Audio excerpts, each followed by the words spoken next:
$12,000.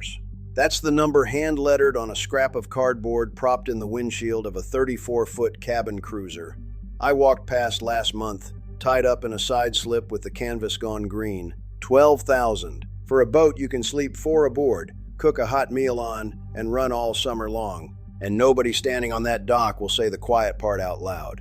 You could not build that boat new today for 4 times that number. The glass alone would cost more than they're asking for the whole thing floating. The salesman down at the Glass and Gelcoat Row never once pointed you at a $12,000 boat, because there's no commission in it and no financing to write on it. He walked you right past her, toward the new 30-footer with the payment plan already printed, the one that'll shed $20,000 before you've made your 3rd payment. He'll tell you the cheap one's a money pit, a project, somebody else's problem. Some of them are, but a lot of them are just boats. Sound, honest, floating boats that the market quit paying for the day they turned 25. The loss was never in buying the cheap boat. The loss is spending $40,000 more to avoid it, on a hull that's going to do to you exactly what this one already did to the fella selling it. The bank is happiest to lend on the one boat that'll lose you the most, and the salesman is happiest to sell it. Nobody in that building warns you off it. I will. So today, 5 cabin cruisers you can buy right now for less than the average used car in this country. Not projects, not parts boats. Boats you can run this season. And I'm going to show you why they're this cheap, because it isn't what you think. And once you see it, you'll never look at a low number the same way again. Stay with me all the way to the last one. It's the boat I'd buy myself. Start with a number that explains all 5 of them. The average used vehicle in America right now runs a hair over $25,000. A used SUV, more like $30,000. Every single boat on this list costs less than that. And that isn't because a 32-foot cruiser is worth less than a Honda. It's because of what happens to the price after she's built. Pre-owned boats are close to 80% of every boat that changes hands in this country, and the used market beats new on value year in and year out. That's not my opinion. That's the receipts. A boat like that takes real money to build. The tooling, the glass, or the welded aluminum, the hundreds of hours of labor laid into a single hull. Replace her new today, and you're staring at a number with the comma moved a whole place to the left. But a boat doesn't hold that. She drops hard for the first 15 years. And then something quiet happens. She hits a floor. The hull is still a hull. The engine still runs. But the buyers who finance have aged out. The lenders won't write paper on a boat this old. And the price slides down to whatever's left, which is close to nothing and a long way under what she cost to make. That gap between what she'd cost to build and what she's listed for is the whole opportunity. The market quit paying for her. She never quit being a boat. We start the countdown at number 5, the Carver 3207 aft cabin. Boxy, tall, a little awkward tied to the dock. She looks like a shoebox somebody bolted a windshield to. And that is exactly why she's cheap, and exactly why she earns a spot on this list. Because that shoebox is 2 private cabins, 2 heads, a full galley, and a dinette on a 32-foot boat, and there is nothing else at this length that hands you that much room to actually live aboard. You'll find clean ones from the late 80s and early 90s, trading between the mid-teens and $30,000. Twin gas engines under the floor, Crusader, small blocks, the same 350S that went into half the boats and half the trucks in America. Here's where I'll defend something everybody's been trained to sneer at: those gas engines.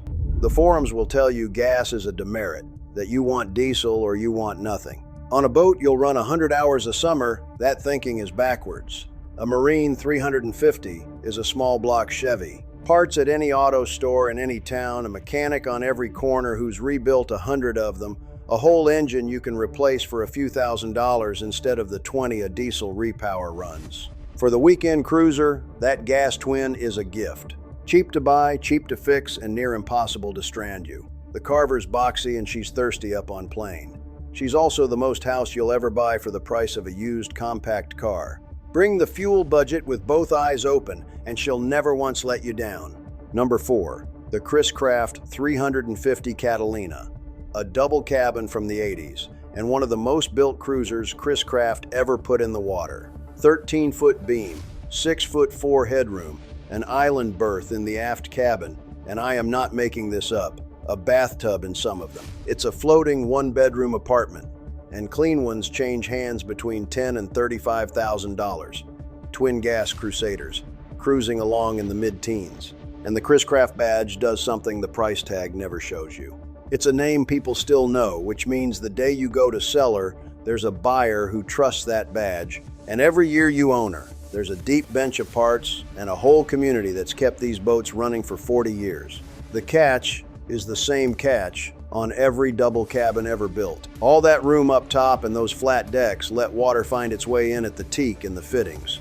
And water in a deck is the one repair that can quietly cost more than the boat is worth. Owners have told the same story for years. The paint was fresh, the sunset photos were gorgeous, and the wet core underneath ate a third of what they paid for her the first season. And that right there, the repair worth more than the whole boat, is the exact reason I put the Boats Worth Buying playbook together. It walks you through the free hour you spend on a boat with a screwdriver and a flashlight before you ever pay a surveyor a dime. Where the water hides. Which soft spot means you walk away. What a rotten tank actually costs to pull and replace. A few dollars up front against the 15. $20,000 a bad hull can take off you on a boat you only paid $12 for. The link's in the description, and there's a QR code on screen if you'd rather scan it. Buy it or don't. Either way, do that walkthrough before you hand anybody a check. Number 3, and this is the one that surprises people. The Cruiser's Yachts 3,370 Esprit. Lower and sleeker than the boxes we've been talking about. An express cruiser with a big open cockpit up top and a real cabin down below. What matters here is who built her. Cruiser's Yachts, out of Oconto, Wisconsin, has been laying up solid, honest glass boats since the 1950s. And the 3,370 is one of the best they ever made. Heavy, well-finished, put together like it was meant to outlast the man who bought it. You'll find them from the late 80s and early 90s. Twin gas 454S. A lot of them with low hours because they spent their whole lives in fresh water. And the price? $13,000 to $20,000 for a clean one. Up near $39,000 for the very best on the market. Think about that for a second. A boat, a respected yard built to a real standard, floating right now for what people pay to lease a crossover for 2 years. The reason isn't her condition, it's her age, and a lending desk that decided a boat this old isn't worth financing. Their loss is the cash buyer's whole gain. Walk a marina, and the ones that sat longest are the sound, boring, well-built boats nobody can finance. That's your short list, not your warning. Before we get to the top 2, the 2 I'd actually put my own money on, do me the one favor that keeps a channel like this one running. Tap the like button and hit subscribe if you haven't yet. It costs you nothing. It tells the algorithm a plain-talking boat channel is worth putting in front of people, and it's the only thanks I'll ever ask you for. Now, the last 2. Number 2, the Marinette 32. And this is where I need you to forget everything the fiberglass crowd ever taught you. The Marinette is welded marine aluminum, built up in Wisconsin from the 70s into the 90s, and here's the whole point of her. Aluminum doesn't rot, it doesn't blister, it doesn't soak up water and go soft in the core, because there is no core to go soft. No wet deck, no boat pox, no osmosis working away where you can't see it. The single most expensive surprise in this entire video, the rotten hull, simply cannot happen to this boat. She runs twin Chrysler gas engines, she's roomy, and she trades for anywhere from $7,000 to $26,000, with people out there running 40-year-old ones that still look like the day they were splashed. There's a reason working boats up north are built of the same stuff. Now, I'll be straight about the one thing aluminum asks of you, because I won't sell you a boat without handing you its catch. Aluminum can corrode from stray electrical current at a bad dock, a wired wrong shore pedestal, a missing anode, and it happens down under the water where you're not looking. Marinette knew it and bolted a sacrificial bar right onto the keel. Your job is simple. Check the anodes, check the bonding, plug her into a galvanic isolator, and she'll outlive every glass boat in the marina. That's not a tin can. That's the one hull on this whole dock that can't rot out from under you. And number 1, the boat I'd buy with my own money before any of them.